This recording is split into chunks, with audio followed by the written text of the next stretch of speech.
America is finally beginning to realize that our most essential workers include some of our lowest paid workers, the workers in the fields who pick our fruits and vegetables, grocery store workers, and workers in the factories that process and package the foods shipped to grocery stores and restaurants. Today, Tyson Foods announced that its meat processing facility in Waterloo, Iowa, will be closed indefinitely. The Waterloo Cedar Falls Courier reports more than 180 employees at that plant tested positive for coronavirus, and at least one of those employees has died.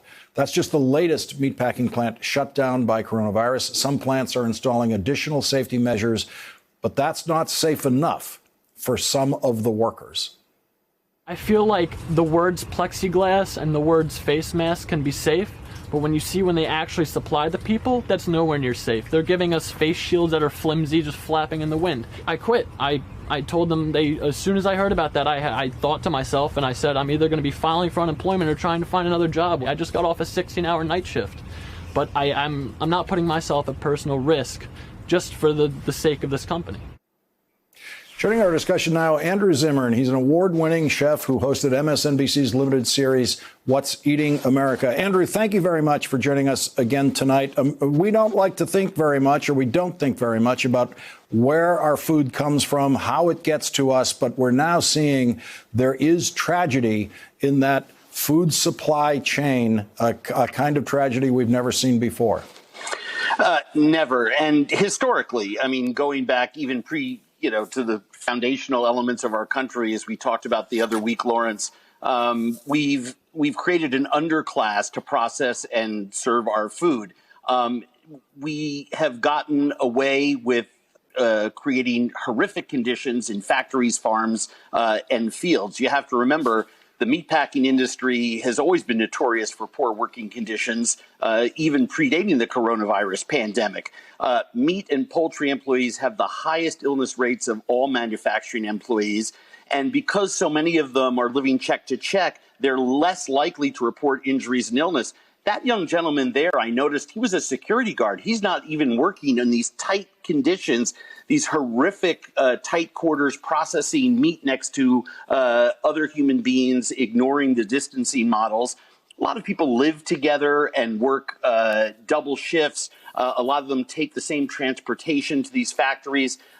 We're seeing that just like prisons and cruise ships and senior homes, our food plants, factories, and farms are becoming the next coronavirus hotspots.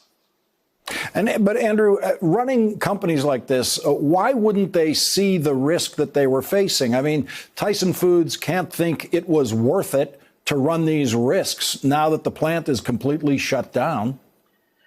You would think, but this is one of those areas where we have put profits ahead of people. And the current administration has abdicated responsibility for these workers. You have to remember that despite the coming breakdown and despite the fact that our food system is now wobbling, not because we don't have enough food, in other words, enough chickens in the field or enough seeds, cucumber seeds to put into the ground, but we don't have enough people to actually be performing the work. And these are jobs that a lot of people don't want. The breakdown in the chain is going to occur because of the people. The U.S. House of Representatives on Tuesday put forth a bill requiring OSHA to issue enforceable safety standards to protect these workers.